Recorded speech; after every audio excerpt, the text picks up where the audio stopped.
Hello friends, आजच्या व्हिडिओमध्ये आपण रचना सहाय्यक जो तुमचा पेपर 31 डिसेंबर 1 जानेवारी आणि 2 जानेवारीला होणार आहे त्यावर आधारित सामान्यज्ञानचा जो सिलेबस त्यांनी दिला आहे त्यामधील महत्त्वपूर्ण टॉपिक आहे पर्यावरण समस्या। यावर आधारित आपल्याला प्रश्न बघायचे आहेत। तर सिलेबस काय तो सुरुवातीला बघून घ्या। सामान्यज्ञानमध्ये तुम्हाला इतिहास, समाजसुधारक, भूगोल, भारतीय राज्यव्यवस्था, रिन्युएबल एनर्जी, सामान्य विज्ञान, अद्ययावत तंत्रज्ञान, पर्यावरण समस्या, पर्यटन, महत्त्वपूर्ण प्रश्न, पर्यटन, गणकचरा व्यवस्थापन आणि वारसा स्थळे हा तुमचा विद्यार्थी मित्रांनो सिलेबस आहे। या सर्व टॉपिकवर आधारित आपल्याकडे 4650 MCQ उपलब्ध आहेत। प्रश्न आणि उत्तर लगेचच दिले, याचं तुम्हाला ई बुक ॲप्लिकेशनमध्ये भेटून जाईल। तसेच प्रत्येक टॉपिकवर ऑनलाईन टेस्ट देखील आपल्याकडे उपलब्ध आहेत। याची जी प्राईस आहे ती आहे 249 रुपये। परचेस करण्याकरिता ॲप्लिकेशन डाउनलोड करायचं। कोर्स परचेस करण्याची लिंक डिस्क्रिप्शन बॉक्समध्ये दिलेली आहे। टेस्ट सबमिट केल्यानंतर तुम्हाला तुमचा रँक देखील विद्यार्थी मित्रांनो या ठिकाणी भेटणार आहे। तसेच या जेवढ्याही PDF फाईल आहेत त्या तुम्ही ॲप्लिकेशनमध्ये डाउनलोड करून कधीही विद्यार्थी मित्रांनो बघू शकता। तसेच रचना सहाय्यक टेक्निकल टेस्ट देखील उपलब्ध आहेत। यामध्ये 8500 टॉपिक वाईज MCQ उपलब्ध आहेत विथ एक्सप्लेनेशन। हा देखील कोर्स तुम्ही घेऊ शकता। चला तर मग आजच्या व्हिडिओला सुरुवात करूया। तर आजच्या व्हिडिओतील सर्वात पहिला प्रश्न आहे, खालीलपैकी 3 निकषांमुळे पश्चिम घाट, श्रीलंका आणि भारत म्यानमार क्षेत्र याला जैवविविधतेचे संवेदनशील क्षेत्र म्हणून मान्यता मिळाली। तर आपले काय ऑप्शन आहेत बघून घ्या। समृद्ध प्रजाती, वनस्पतीची घनता, स्थानिक प्रजाती, मानव वंशशास्त्रीय, वनस्पतीशास्त्रीय, धोक्याची शक्यता, वनस्पती व प्राणी यांनी उष्ण व दमट हवामानाशी जुळवून घेतले। वरीलपैकी कोणते 3 निकष या संदर्भात बरोबर आहेत? थोडा अवघड प्रश्न आहे, ऑप्शन बघून घ्या, मी डायरेक्ट उत्तर सांगतो। तर याचं राईट आन्सर आहे समृद्ध प्रजाती, त्यानंतर स्थानिक प्रजाती आणि धोक्याची शक्यता। हे जे 3 निकष आहे त्यामुळे विद्यार्थी मित्रांनो यांना जैवविविधतेचे संवेदन क्षेत्र म्हणून मान्यता मिळालेली आहे। म्हणजेच ऑप्शन क्रमांक क योग्य उत्तर असेल। पुढील प्रश्न बघूयात। झारखंडमध्ये उगम पावणारी एक नदी ओडिसामध्ये निराळ्या नावाने ओळखली जाते आणि ओडिसामध्ये उगम पावणारी दुसरी नदी अशा 2 महत्त्वाच्या नद्यांचा बंगालच्या उपसागराला मिळण्याआधी थोड्या अंतरावर एका ठिकाणी संगम होतो। हे वन्यजीव आणि जैवविविधतेचे महत्त्वाचे स्थान असून संरक्षण क्षेत्र आहे। तर हे स्थान कोणते? बघा, असेच प्रश्न परीक्षेमध्ये विद्यार्थी मित्रांनो विचारू शकता। तर याचं जे योग्य उत्तर असणार आहे ना ते असणार आहे ऑप्शन क्रमांक अ भितरकनिका। त्यानंतर पुढील प्रश्न बघूयात। काही पक्षी जनावरांच्या बरोबरीने असतात व जनावरांच्या हालचालीमुळे गवतातून उडणारे कीटक पकडतात असे तुम्ही देशांच्या अंतर्भागात फिरताना पाहिले असेल। असे पक्षी कोणते? ऑप्शन आहेत रंगीत करकोचा, मैना, काळ्या मानेचा सारस। सांगा यापैकी कोणते योग्य उत्तर असेल? तर याचं योग्य उत्तर आहे ऑप्शन क्रमांक बी फक्त 2। म्हणजेच काय, मैना हे काम करतं। म्हणजे आपण बघितलं असेल की जनावरांवर पक्षी बसतात, जेव्हा जनावरे पुढे सरकतात बरोबर हालचाल करतात, कीटक उडतात आणि हे जे पक्षी आहेत ते कीटक खातात। तर असं कोण करतं? तर मैना। पुढील प्रश्न बघूयात।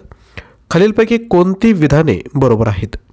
पहिले विधान आहे भारतीय पशु कल्याण मंडळाची स्थापना पर्यावरण संरक्षण कायदा 1986 नुसार करण्यात आली। दुसरं विधान राष्ट्रीय व्याघ्र संवर्धन प्राधिकरण ही वैधानिक संस्था आहे। तिसरं विधान राष्ट्रीय गंगा नदी खोरे प्राधिकरणाच्या अध्यक्षपदी पंतप्रधान असतात। तर कोणती विधाने बरोबर आहेत? 1, 2, 2 आणि 3 की सर्व विधाने? तर याचं जे योग्य उत्तर आहे ते आहे ऑप्शन क्रमांक ब म्हणजेच फक्त 2 आणि 3। तर कोणती विधाने बरोबर आहेत? तर राष्ट्रीय व्याघ्र संवर्धन प्राधिकरण ही वैधानिक संस्था आहे।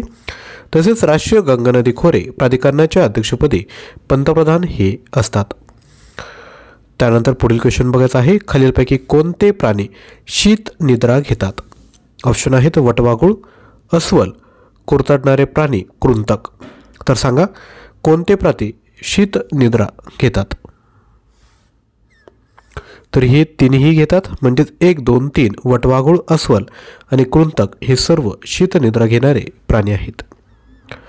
पुढील प्रश्न, जागतिक हवामान बदलाच्या संदर्भात खालीलपैकी कोणत्या शेती पद्धतीमुळे मृदेमध्ये कार्बन साठविला जातो?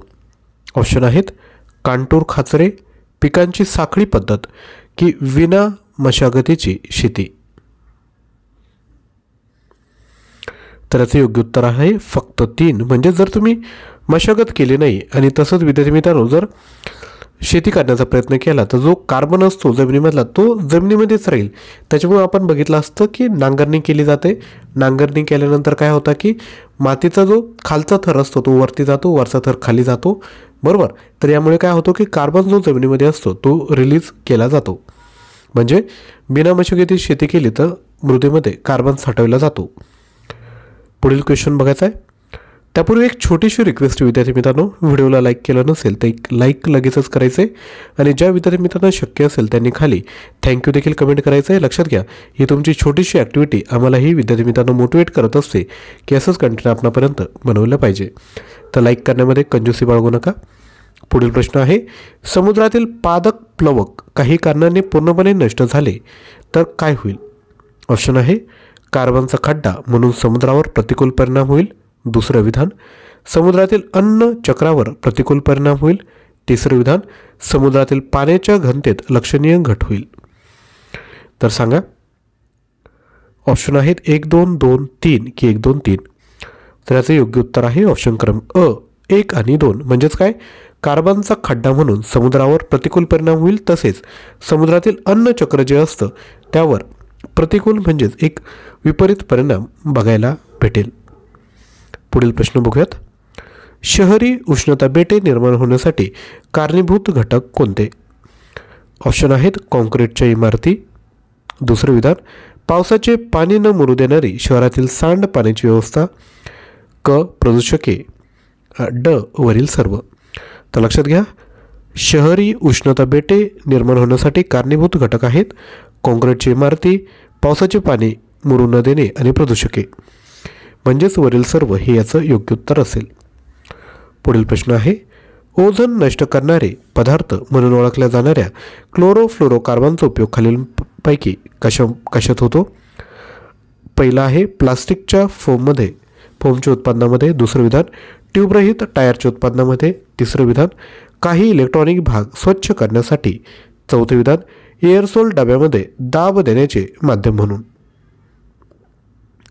तर सांगा, तर याचं योग्य उत्तर आहे 1, 3 आणि 4. म्हणजेच काय, प्लास्टिकच्या फोमच्या उत्पादनामध्ये काही इलेक्ट्रॉनिक भाग स्वच्छ करण्यासाठी तसेच एअरसोल डब्यामध्ये दाब देण्याचे माध्यम म्हणून. जे दुसरं विधान आहे ते चुकीचं आहे. पुढे जाऊयात. परिस्थितिकीय दृष्ट्या संवेदनशील क्षेत्रांसंदर्भात खालीलपैकी कोणते विधाने बरोबर आहेत? पहिले विधान आहे परिस्थितिकीय दृष्ट्या संवेदनशील क्षेत्रे वन्यजीव संरक्षण कायदा 1972च्या अनुसार घोषित केलेली असतात.